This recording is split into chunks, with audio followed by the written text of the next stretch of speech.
so much for that warm introduction, ladies and gentlemen. It is great to be here with you, back here with you. I was here with you last year. I was coming back to my favorite places, and so it's great to be with you.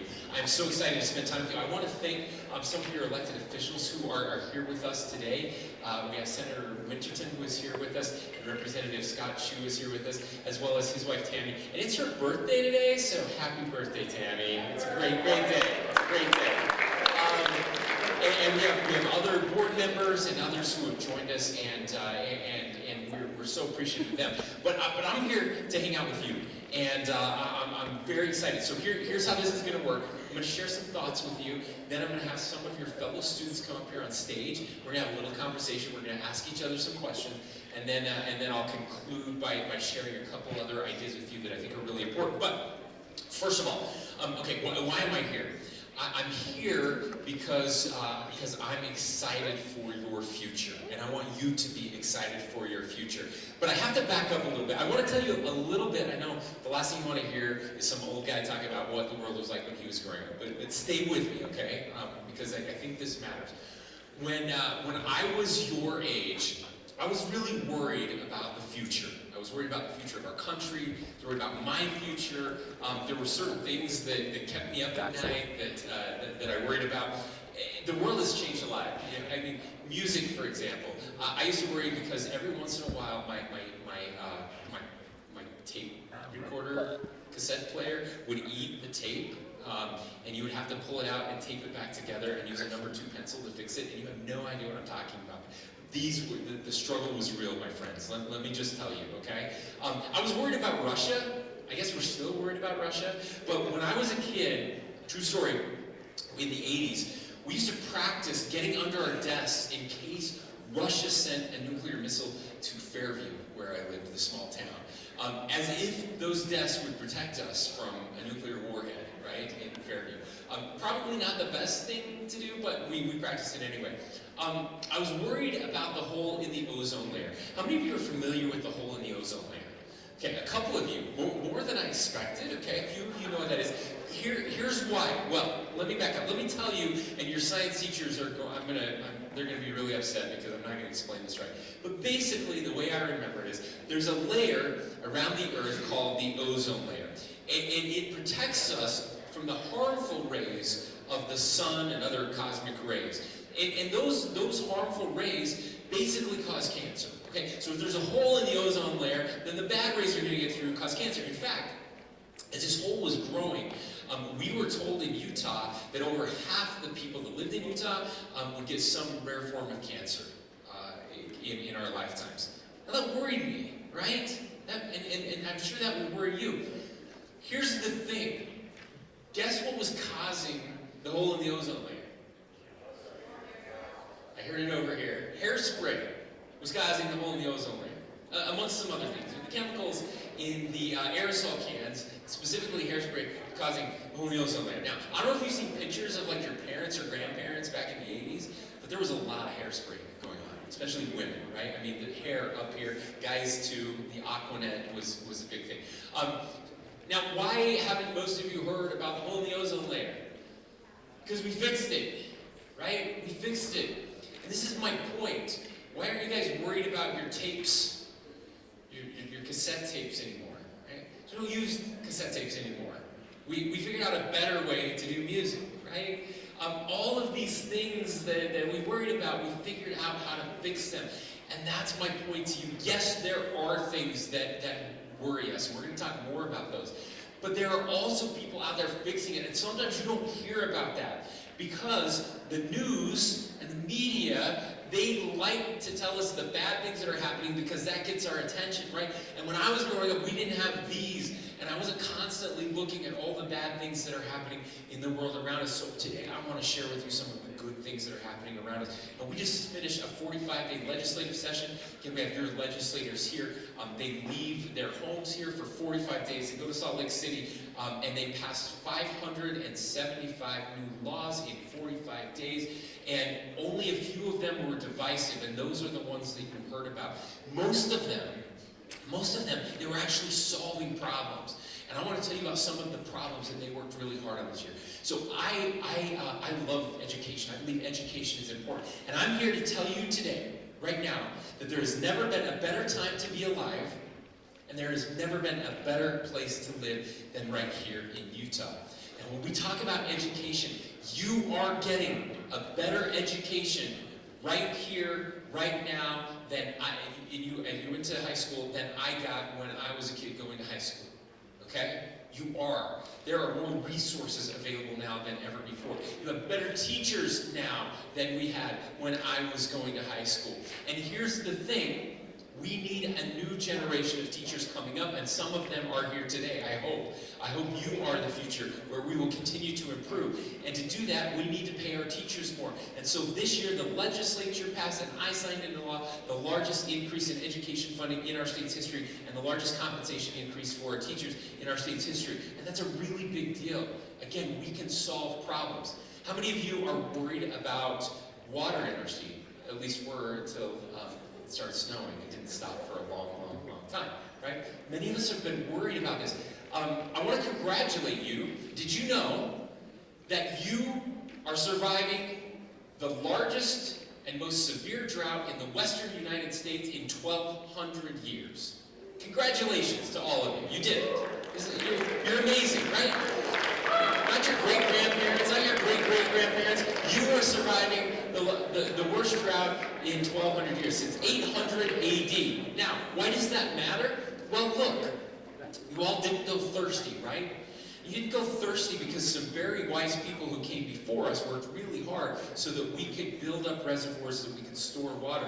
And even better, we're doing more on this issue than ever before. In fact, the legislature over the past 2 years has passed $1 billion, $1 billion in funding for water projects and water conservation. And the people of Utah over the last 2 years have conserved about 20 billion gallons of water. You see, again, when there's a problem, we work together to fix it. We don't just wring our hands and hide under the covers. We actually work together to fix it. How many of you are worried about the price of housing in our state? Yeah, all of you should be worried. Here's why. I have kids your age. My daughter's 16. I have 3 boys that are in college. I want my kids to be able to live near me. I want my kids to be able to live here in Utah. I want them to live near me. I don't want them to live with me. And you don't want to live with your parents forever either, right? And so we have to build more housing, and the legislature went to work. We worked together to do this as well. Several new laws were passed, a whole bunch of funding for first-time home buyers so that we can lower the price of housing here in the state of Utah. We can solve these problems.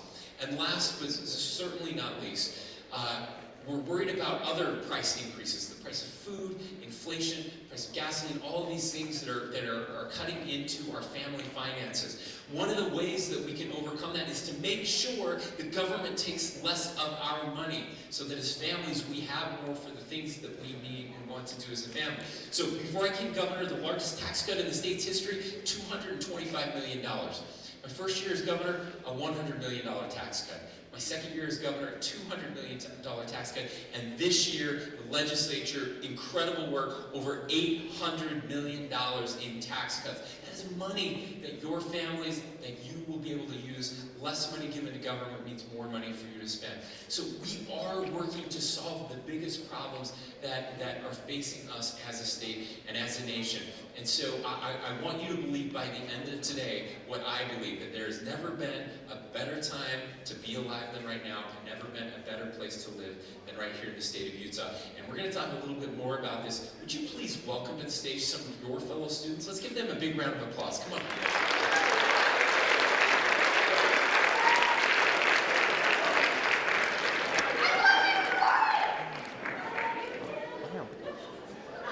We got some big fans out there I can hear right now. So, okay, there you go.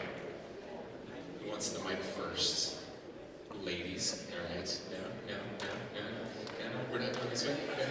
What's the order? All right, we're going to go this way. Okay, here we go. So, look, I know everyone here knows who you all are, but some of my team doesn't know who you are. So, if you would just, here's what's going to happen. They're all going to ask me a question, and then I get to ask them a few questions, because it's only fair that we turn this back and forth. So, tell us your name for my team who doesn't know, and and then you can go ahead and ask your question. Yeah, your name in the microphone, preferably. So, or I can. Okay, all right. Okay. So, my name is Sierra. Hi, Sierra. Nice to meet you. My question is, should the new state flag have been voted on by the citizens? That's a great question. Okay, so this is ultimately, again, this is something that the legislature gets to decide. And I always feel, this is one I've studied a lot about. This idea that should we have people vote on everything, or should we have the legislature do what the legislature is elected to do? Now, in several countries, so we talk about democracy a lot, right? Pure democracy is that everyone votes on everything. And it turns out that pure democracy is not a great way to run a country or a state. And so we practice something that's a little different than that. We practice what we call representative democracy, which is this idea that we all vote on the people who we want to represent us. And again, you have a representative and a senator here. And then those people, our representatives, go and they vote on everything as if they were us. And it's a much better, much more efficient way to run a state or a country. Whenever there's something a little bit controversial, people think, well, we should just let the people vote on it. But if we did that for everything, society would basically shut down. We would never be able to get anything accomplished. And so I think it's always best that we have our representatives do that. Now, here's the thing. But what happens when they do something that we don't like, right? Well, that's the cool thing about the United States of America, is that every 2 years, in the case of representatives, and every 4 years, in the case of our senators in the Utah legislature, 6 years at the national level, they have to come back and they have to stand before us and they have to ask us to get reelected. And if they've done something that you don't like, there are two things you can do. You can run against them, right? Or you can vote against them. And so I think that's the best way to do it. Now, I will say with the state flag, one of the things I was really impressed with, and one of the things I was happy about, because I love our current flag, the traditional flag, is that they changed the law, and a lot of people don't know this, so they're actually not getting rid of the old flag. The old flag is staying here, and I actually signed an executive order to make sure that the traditional flag will be flown over our state capitol at all times. So they didn't get rid of the old flag, they did adopt a new flag as well. So we have two flags, like several states do. We have a traditional flag and then the new, what's called the people's flag. So I think over time you'll see that people will get adjusted, that they'll like that, but we never have to get rid of the traditional. So I think it turned out okay, but if people disagree, now I will say this, there is a way to get, if something is so controversial, you can get it on the ballot. And that was attempted. So there was a referendum process, and basically you have a period of time to gather signatures. And they had to gather about 130,000 signatures. They were able to gather about 50,000 signatures, so it didn't get on the ballot. But that's the mechanism. If something is so controversial, if the legislature screws up so bad that everybody's mad, then there is a way to get it on the ballot. And I think that's the right balance to strike. It's a great question. Thanks for asking. All right, who's next? My name's Ryan, and my question is, where do you stand with all the gender identification days going on around the country? Thank you, Ryan. Great question. And this is obviously one of those very controversial questions, right? Look, I believe that it is really important, and you'll hear me talk about this at the end, so I'm not going to share all of this, but I do believe that it's really important that we respect each other and that we support each other. But that means that I don't have to force my views on you, but it also means that you don't have to force your views on me. And I think that's also very important. It's something that we've forgotten. We've forgotten how to disagree. And again, I'm going to talk about this a little later. And so I'm a conservative Republican, you know, and I share that. Now, there are some, probably in this audience, who are not conservative Republicans. And that's okay too. So we're going to disagree on this one sometimes, right? But I don't think that we need to change all of society just to benefit a few people. We should love them, we should support them, we should respect respect them, but I feel like that needs to be turned around and true the other way as well. And so I think that's how we end up in a better place. Instead of making everybody use a whole bunch of pronouns, we don't have to do that, right? But we can respect people who do feel strongly about it that way, and that's how I think we get through this in a smarter way without dividing us too much. Thank you. Great question. Hi, my name is Kim, and I have a question concerning the new social media law you just signed. First of all, well, it's kind of a hard question. The first part basically is, I can't really imagine how it would be possible to really make all of those social media platforms consider like parental signatures and all of these things, and wouldn't that cost a lot of money and be a lot of effort for them to really check if every parental signature or thing is also from their actual legal guardian and all of these things? That's just very confusing to me. That's the first part. Okay, second part. And then the second part is a little bit more personal because I'm a foreign exchange student from Germany, and I know that the only way I will really be able to communicate with my friends from here will be over social media. But I also have a lot of friends whose parents are not supportive in any way and probably wouldn't sign or allow them to use social media. So how am I able to still have these friendships while I'm abroad or like back home? Because there's really like normal phone calls and stuff, they just cost too much internationally. So, yeah. Okay, thank you. Texting? Also costs a lot internationally. But there are lots of free text platforms. Which count as social media. They don't. What? Yeah. So this is really important. Okay. So here's something that's really important, and I want to be very clear about this. Look, what we are doing. How many of you believe that social media has caused at least some harm with young people today? Okay. How many of you think there are no problems whatsoever with social media? Okay. One guy. All right. Here we go. Now, look.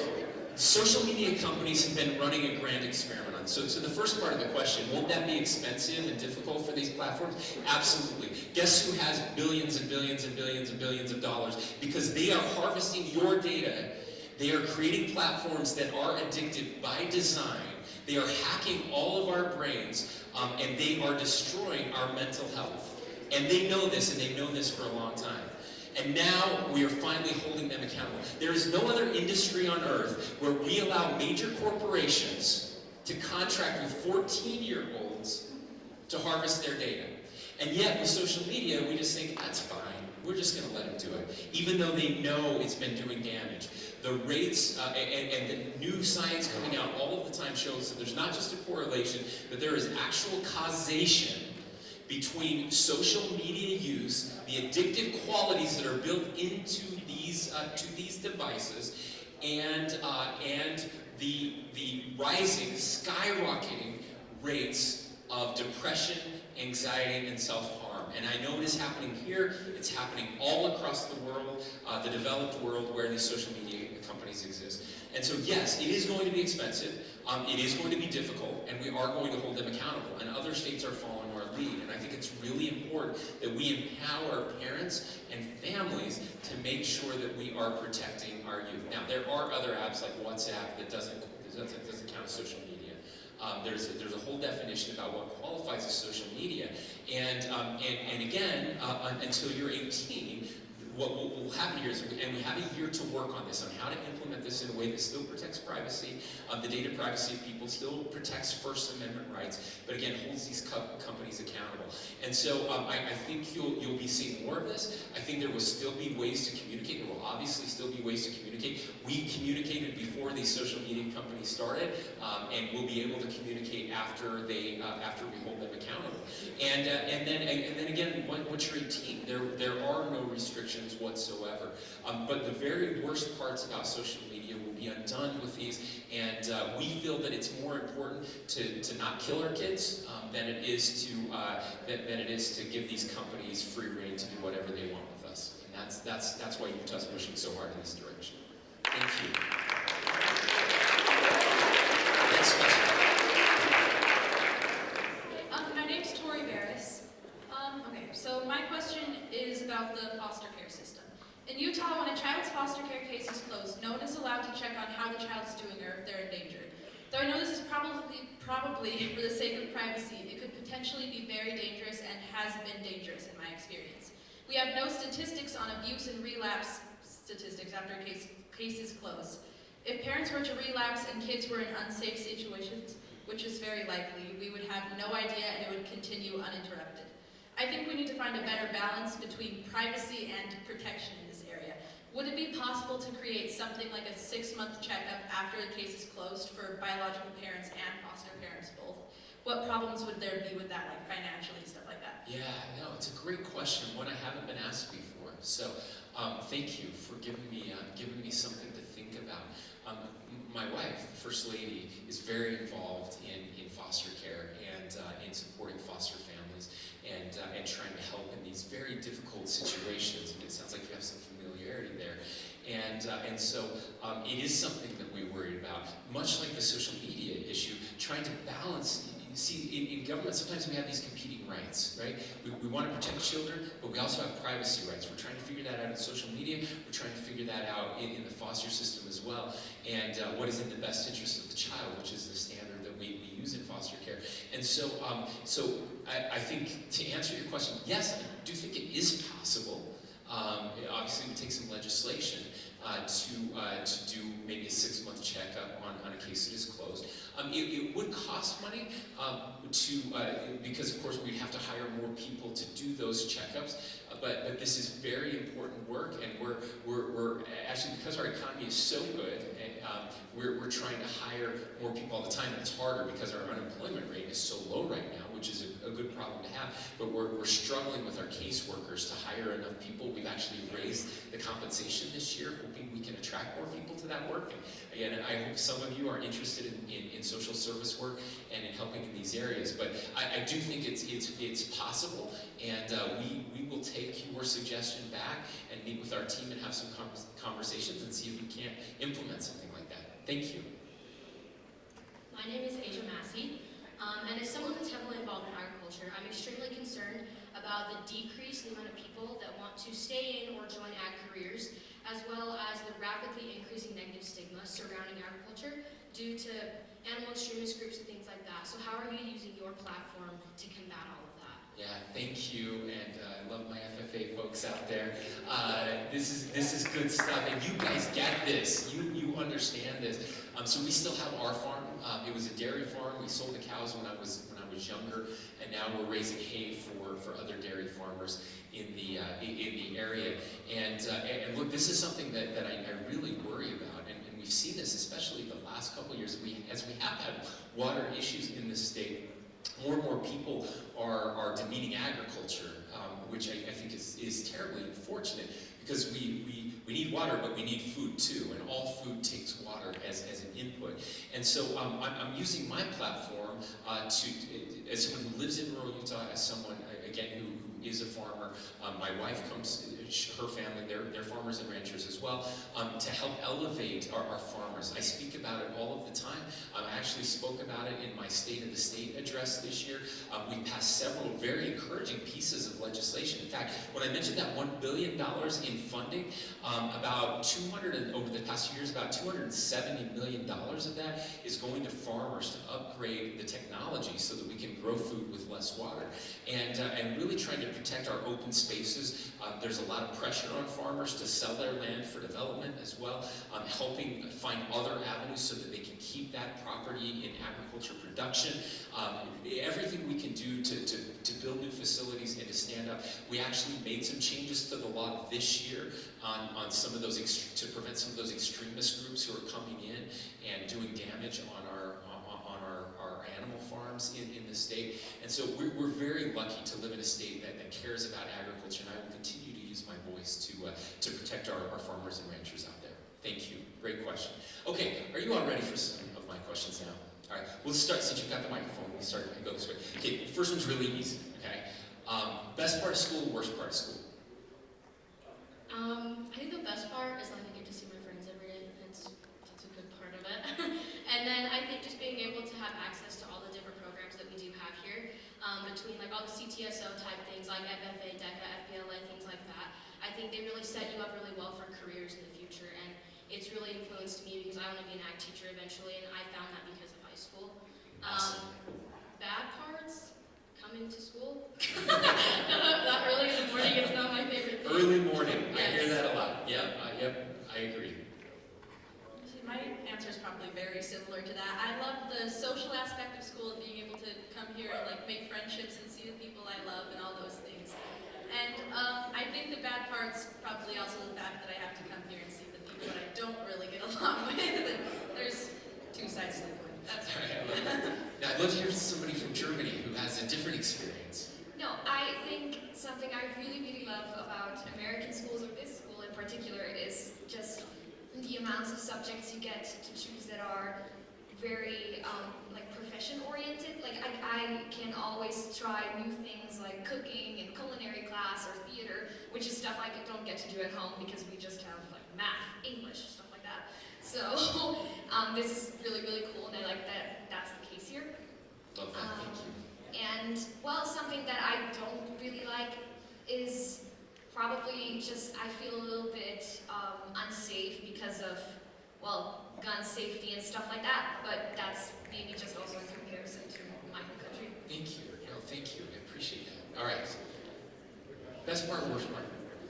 For me, the best part is probably friends, the social aspect, and I'm a member on the cheer team, so I love being able to cheer, perform, and get into all of the games and things and see my friends. The worst part is probably just early mornings. Early mornings. I hear you. My daughter, she's 16, she says the same thing. Okay, best part, worst part? I think the best part is the opportunities that you can, specifically at Uintah, getting the opportunities, having Uintah and USU, being able to do concurrent enrollment and getting ahead in college. And I think the worst part is, again, like early mornings, and I think a lot of like the social aspects. Everyone has their own like little groups, and it's kind of hard for everyone to get along together. Okay, I appreciate that. By the way, I love Uintah and the USU campus. Just really, really great things that are happening. Okay, next question.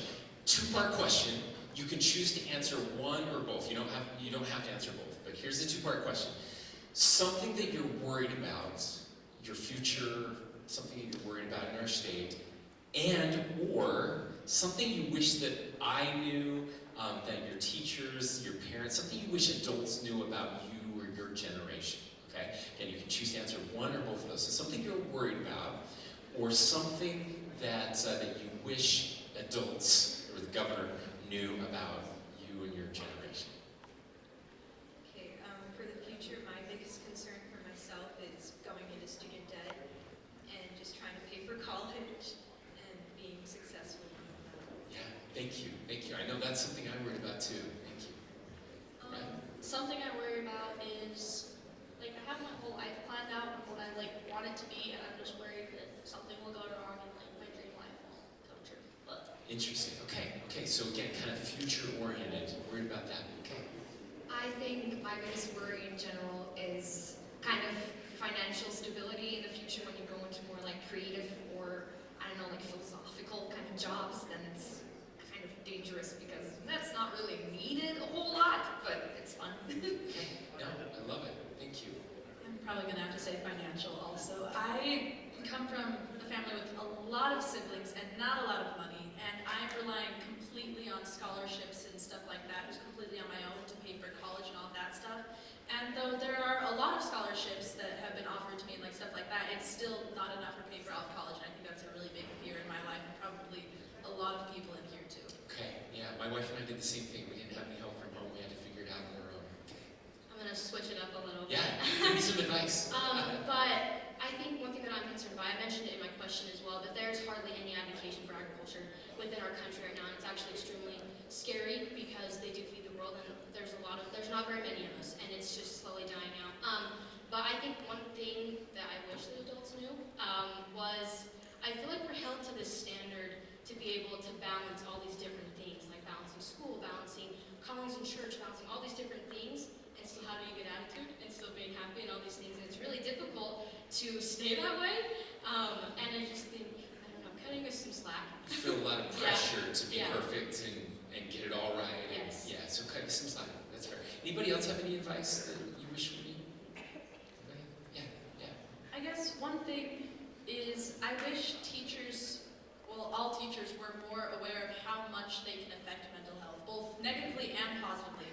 I've had teachers who, when I was in a really dark, depressive time, were one of the biggest things that helped pull me out of that, just by being supportive and with those expectations and stuff like that. If we had more teachers who were just supportive and understood what you were going through and were there to support you and help you no matter what, I think that would really help a lot of kids in this school. Thank you. Yeah, please. By the way, I went through a dark time when I was a student, and I had some teachers that really helped me.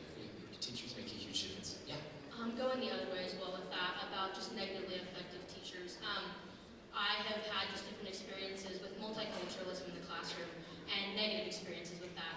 And I think that I've been trained in like TAP 1010 and like TEAL 1010 and stuff like that. And so multiculturalism is taught, but it's not always enforced. And I think that situations like that deal with race, being a minority in a predominantly white area, it can be hard and definitely something to cope with, but I think that it is one thing that needs to be definitely taken into consideration and paid attention to. Thank you. Thanks for being vulnerable and sharing that.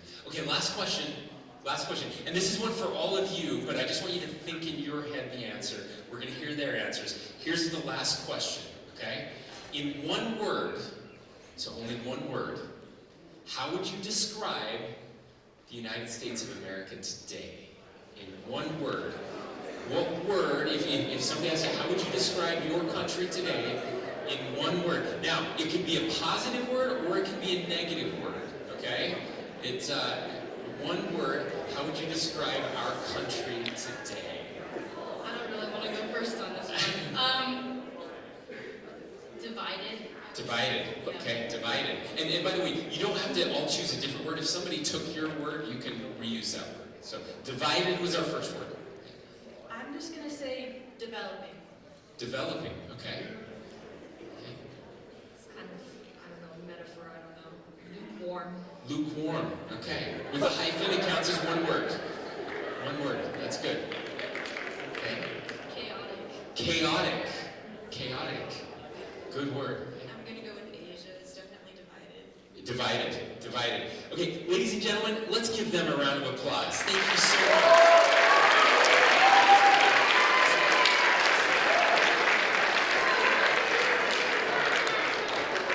Okay. Now, here is, they were amazing, by the way. I'm so impressed. Also, I want to say their answers very much mirror the answers of your fellow Americans out there. There was a giant survey done of every state, and that was the question that was asked. In one word, how would you describe the United States of America? Now, let me just ask this. How many of you, so we heard divided, we heard chaotic, we heard developing, we heard lukewarm. How many of you thought of a negative word when describing our country today? I do. Yeah. How many of you thought of a positive word? Yeah. See, this is it. So it's about 9 to 1 negative versus positive. That's very common, and that was true across the country. Okay, let's see what the rest of the country thought when they were asked that question. The number one word in describing the United States of America right now, divided, was number one, and we heard that twice. Number two, chaotic. We heard that one as well. So very interesting that your fellow students agreed. And by the way, these were questions asked of adults, not of students. So the students mirrored almost exactly what adults said. Here were some of the other ones. Intolerant, rigged, and weak. The most commonly cited feelings Americans have towards our country. So this is different. So that's how you describe your country. The next question was, how do you feel about your country? The number one most common feeling was frustrated. Number two was disappointed. Number three was exhausted. Number four was disgusted and angry. Okay, over the last 4 years, now stay with me here. Over the last 4 years, there's been a change. So there was a question that was asked, and the question was asked, if you're a Republican, do you think that your fellow Republicans should work with Democrats to solve problems? And if you're a Democrat, do you think that your fellow Democrats should work with Republicans to solve problems? So should we work together to solve problems? 4 years ago, just over 60% of us thought that we should. That's dipped down to 49% now. In just 4 years, we went from 60 to 49%. even more concerning, 7 out of 10 Democrats and Republicans perceive the other side as brainwashed, hateful, and arrogant. So 70% think the other side is brainwashed, hateful, and arrogant. Now listen to this one. This is the last one I want to share with you. When I graduated from high school, so not that long ago, I guess it was a long time ago. When I graduated from high school, the number of Republicans that had very unfavorable views of the other party was 21%. So 21% of Republicans had very unfavorable views of Democrats. 17% of Democrats had very unfavorable views of Republicans. That number last year went up from 21% to 62% of Republicans and 54% of Democrats. All right, now, why do I share that with you? One, because we're all worried about the future of our country and how divided we are. I hear that over and over again. Now, I don't just want to share the negative news. I want to share some positive news with you as well. Here's the positive news. Those numbers aren't as bad here in Utah, okay? We're not as divided in Utah as we are in the rest of the country. And the best news of all, the most hopeful news for me, is that 70% of Americans don't like how divided we are. 70% of Americans are actually exhausted, they're tired of it. They actually want to find ways to work together. And that's what I wanted to share with you today. Now, I believe that our country was founded on disagreement. I don't just believe that, it's fact. A lot of people that disagreed figured out how to come together to solve problems and to create the greatest nation in the history of the world. And here's why that matters. We need to learn how to disagree better. We need to remember how to have not toxic disagreement, not toxic conflict, but healthy conflict. What I'm not saying is we all have to get along and all have to agree. That's not what I'm saying at all, right? In fact, I'm saying the opposite of that. It's okay to disagree. It's important to disagree. Our country was founded on disagreement. We just need to do a better job of disagreeing. And here's why it matters.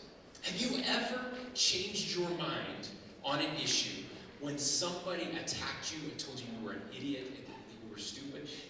That never works. You never change your mind. In fact, the exact opposite happens. When we get attacked, we end up pulling in and we get angry and we just want to attack back, right?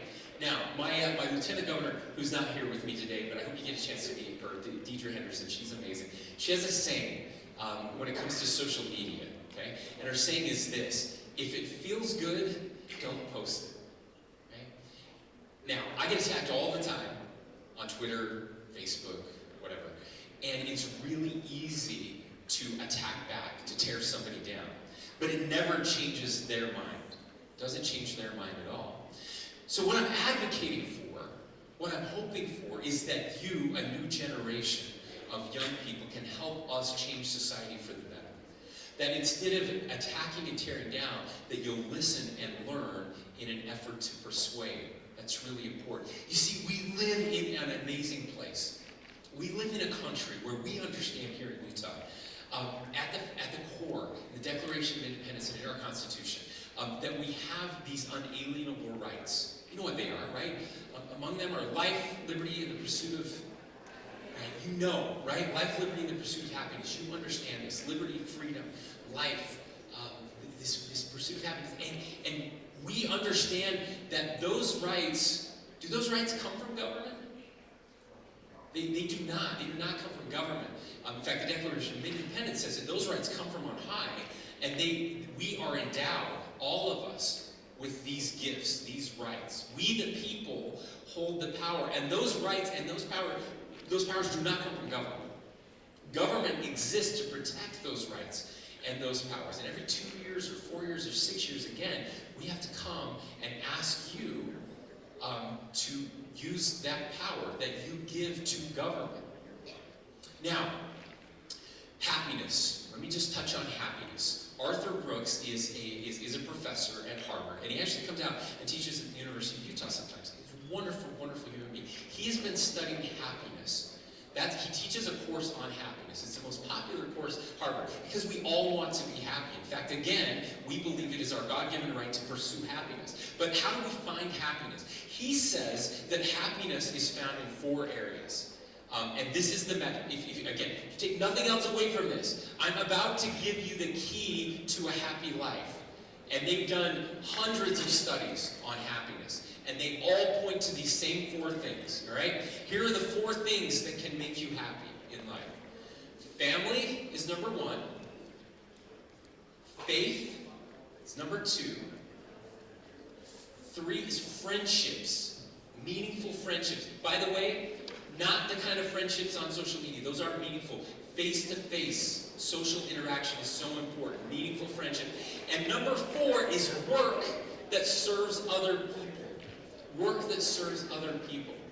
Now, I am so proud of you here at Uintah High. Again, having gone to a high school much like this, I grew up in a small town, North Sandy High School. I understand what it means to live in a place like this. Don't you ever, ever, ever let anyone tell you that you are less than because of where you grew up and where you went to school. Because it is the exact opposite. You have here what the rest of the world desperately needs. You have faith and family and friendships and work that serves others. You know how to do hard things. Right? You know how to take care of your fellow human beings. When bad things happen in these communities, we rally around each other. You have everything, an education and opportunity that you need to be incredibly successful in this life and in this state. And so I tell you one last time, there's never been a better place, never been a better time to be alive, and then there has never been a better place to live than right here. Thank you for letting me come. God bless you. Have a wonderful day.